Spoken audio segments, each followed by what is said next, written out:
Nous nous retrouvons devant cette vitrine des Pietà. Donc, si elles dérivent toutes d'un même modèle, la question des ateliers est beaucoup plus délicate. Elles appartiennent à un même foyer culturel, mais l'absence de sources d'archives, comme l'état de conservation très inégal, qui rend périlleuse tout essai d'analyse stylistique comparative, ne permettent pas de déterminer des ateliers précis. Prenons l'exemple de ces deux Pietà qui sont derrière moi, la petite qui a été décapée et sa voisine.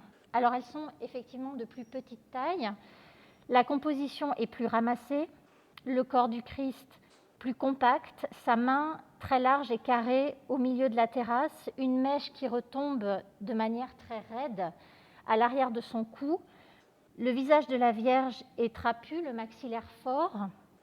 Tous ces détails sont autant d'éléments qui permettent de penser à une production standardisée, c'est-à-dire des œuvres faites en série, puis stockées pour être vendues à la demande. C'est une manière de procéder qui est avérée ailleurs en Europe au Moyen-Âge et qui permettait aux artistes de faire face à une demande importante.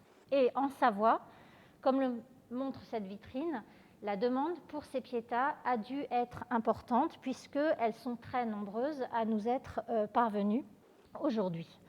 Et la dévotion à ces Pietà a touché toutes les couches de la société, comme l'indiquent certaines armoiries qui figurent encore sur les socles, qui sont les armoiries des commanditaires et qui montrent que ces commanditaires appartenaient au clergé, à la petite noblesse, à l'aristocratie et aux corporations de métiers.